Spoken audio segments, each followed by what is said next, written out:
Grabe to mga idol, nagkaharapan ng parehong high flyer na si Ja Morant at Jalen Green. Para kang nanood ng All-Star sa duelo ng dalawang ito. Well, napakagandang bakbakan ng naipamalas ng Memphis Grizzlies kontra sa Houston Rockets. Parehong nasa taas ng dalawang kupunan ito mga idol sa Western Conference. Number 2 seed ang Rockets habang nasa baba lang nila ang Grizzlies. So opening quarter pa lang mga idol ay balikatan na sa opensa itong si Morant at Jalen Green. Sinimulan ni Ja ang kanilang opensa sa isang 3-pointer. Habang sinagot naman agad ito ni Green sa isang left-handed layup sa harap pa yan ng 7-footer na si Zach Edey. Ja Morant attacking the basket, what a top shot mga idol. Pero back-to-back points naman ang sagot dyan ni Jalen Green. Isang running dunk, hindi na sumabay dyan si Ja Morant. At another driving layup na naman sa paint sa harap na naman yan ni Zach Edey. Sagutan lang ng opensa ang dalawang high flyers. Sa bilis ni Green mga idol ay nahihirapan na rin si Ja na mapigilan ito. Pero nagtapos ang first period ay hawak ng Grizzlies ang 7-point lead, 23-30. 10 points na for Ja Morant at 11 points naman kay Jalen Green.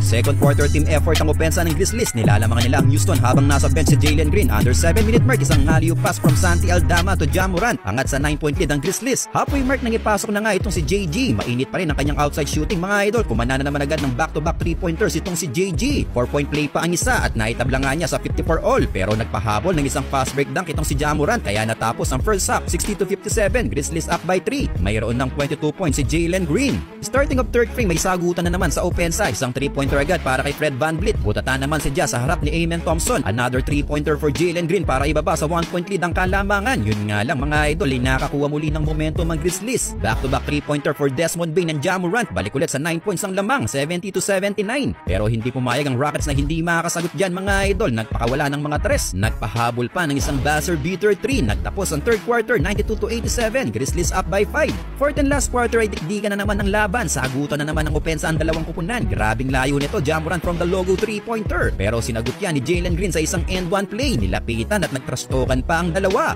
6-minute mark nang gumawa ng 10 to nothing run ng Houston sa 3-pointer na ito ni Fred VanVleet ay naagaw na nga nila ang kalamangan 105-107. Pero sinagot naman agad yan ni Ja Morant mga idol. Under 2 minutes turnover na sana ito for Sengun. Pero nauwi pa yan sa isang dunk ni Thompson. Nakuha pa nila ang 4-point lead pero quick release 3-pointer ang pinakawalan ni Jalen Wells. Baba ulit sa 1 point mga idol. Last 50 seconds nang maagaw muli ng Grizzlies ang lamang pero hindi pumayag si Jalen Green. Humang time mga idol sabay flex. Well sa huli ay nakuha pa ng Houston Rockets ang panalo sa final score na 118-120. Nakapagtala si Jalen Green ng 42 points, 4 assists with 6 3-pointer habang 29 points, 4 assists with 4 3-pointer naman si Ja Morant.